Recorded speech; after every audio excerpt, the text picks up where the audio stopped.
আসসালামু আলাইকুম। আশা করছি আল্লাহ তাআলার অশেষ রহমতে আপনারা সবাই অনেক ভালো আছেন। আলহামদুলিল্লাহ আমরাও ভালো আছি। এটা হচ্ছে বিকেলের দিকে, আমরা প্রায় 5টা বেজে গেছে। তো আমরা আসছি একটু হাঁটাহাঁটি করার জন্য বাড়ির পিছনে। এই দিকটাতে হচ্ছে অনেক দিন যাবৎ আসা হয় না, বাড়ির পিছন দিকটা।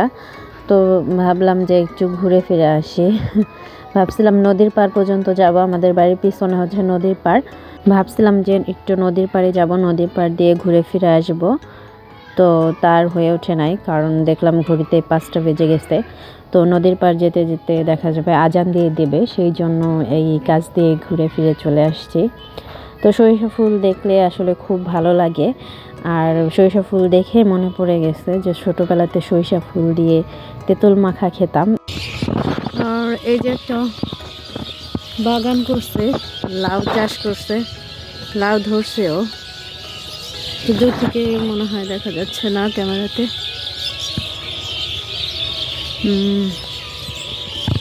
যাই হোক, অনেক দিন যাবত এইদিকে আসা হয় না। এটা আমাদের বাড়ির পিছনের সাইড।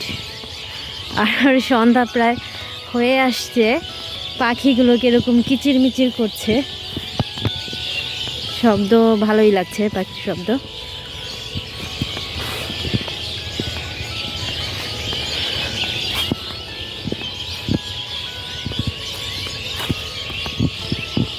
আর এই হচ্ছে মরিচ গাছ লাগিয়েছে এখানে, তারা যেন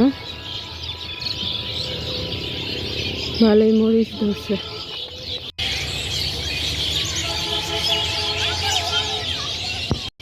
এটা হচ্ছে কুমড়া গাছ লাগাইছে, টমেটো গাছ, বেশ ভালো একটা বাগানই করছে। তো এখন হচ্ছে চলে যাব। পাখিরা নিরে ফিরছে যার যার মতো।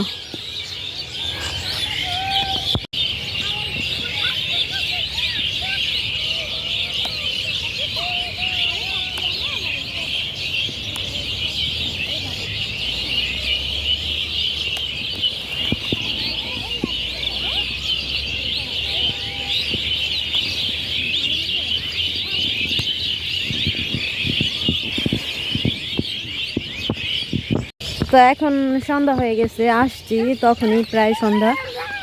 তো এখন চলে যাচ্ছি, আজান দিয়ে দেবে মাগরিবের, যে নামাজ পড়ব।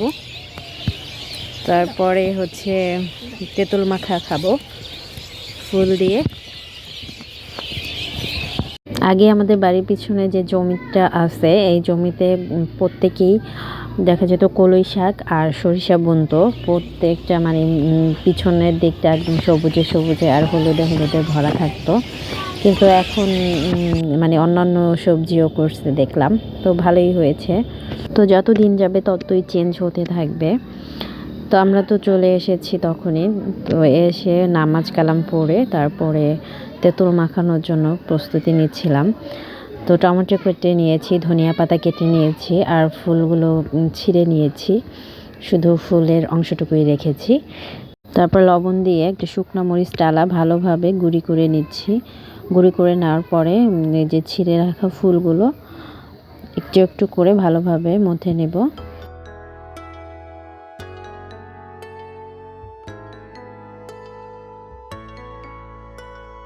তো কেটে রাখা ধনিয়া পাতা আর ফুল একসাথে মেখে নিয়ে তারপরে তেঁতুলগুলো দিয়ে দেব, দিয়ে ভালোভাবে মেখে নেব।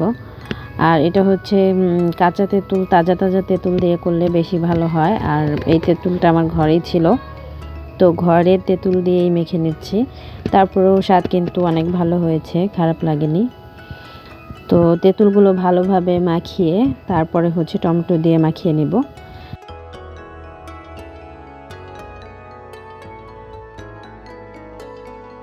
এই প্রসেসিংটা আসলে বলে যতটা না বোঝানো যাবে, দেখে তা থেকে ভালো বোঝা যাবে।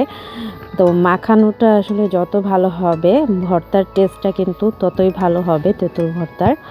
তো এরপর হচ্ছে আমি একটু লেবু চিপড়িয়ে দিয়েছি, কারণ যে কোনো টক জাতীয় খাবারে লেবু চিপড়িয়ে দিলে লেবুর ঘ্রাণটা আমার খুবই ভালো লাগে। তো সেই জন্য লেবু চিপড়ে দিয়েছি। আর এই তো মাখা শেষ, এখন হচ্ছে খাওয়ার পালা। তো আজকের ভিডিওটি যদি আপনাদের ভালো লেগে থাকে তো প্লিজ ভিডিওতে একটি লাইক দিয়ে দিবেন। আর আপনি যদি চ্যানেলে নতুন হয়ে থাকেন তাহলে চ্যানেলটি সাবস্ক্রাইব করতে পারেন। তো সবাই ভালো থাকবেন। আল্লাহ হাফেজ। আসসালামু আলাইকুম।